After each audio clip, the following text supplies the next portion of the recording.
So another question that we get a lot is, what if my existing patients see the ad that you're going to be running for me? So first of all, let's expand the question a little bit. Why is that a bad thing? So there's a couple of things that I think people are worried about. One is that it's going to skew the numbers. You're going to have a lot of people calling who are already patients who are just calling to reset an existing appointment. That's true, and we've actually had that in the very early days. That used to happen quite a lot, and we worked out a way to deal with it. I'm going to tell you in a second. So that's also bad for us because we get very relaxed. Wow, he's getting a lot of calls. We're doing really well. Then we realize they're all your calls. Not good. Not good for us. Not good for you. Everybody gets found out eventually. It's not a good plan to try to do that.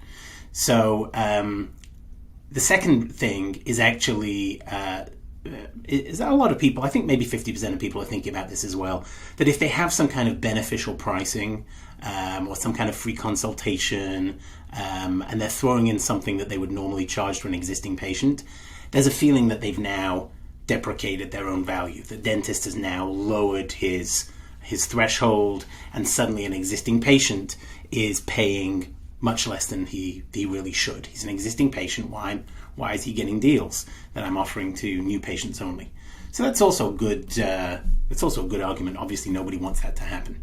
So a couple of things that I would say. First of all, when we learned from a very early experiment, I'm talking like 15 years ago, that one of the good things to do, especially if somebody has a common name or the practice name is dental experts or something pretty generic, is to actually use that keyword, dental experts or Smith as their last name, to use it as an exclusion.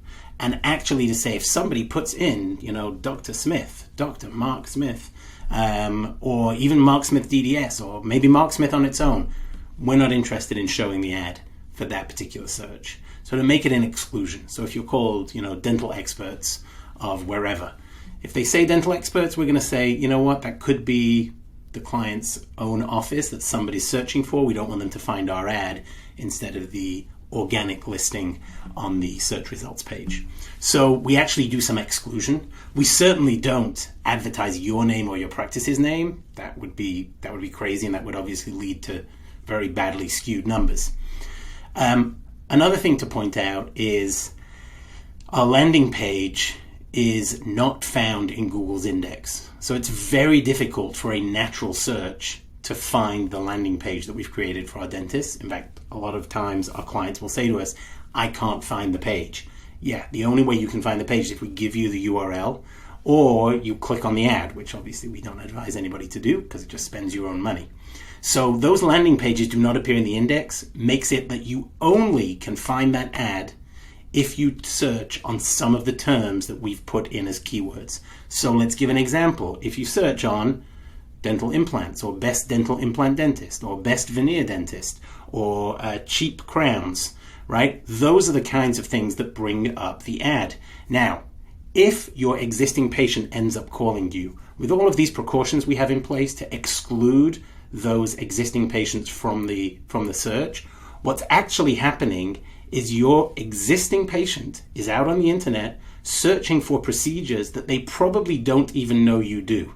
They're searching essentially for your competitors, and they're finding you. So most of the time, I say to the dentist, if it's going to happen, and it's very rare that this happens, most of the time that's going to be somebody who you were going to lose perhaps as a patient. Many patients will say things like, oh, I didn't realize that you did veneers. We've heard this anecdotally a number of times. I thought you were just like a crowns and bridges kind of dentist.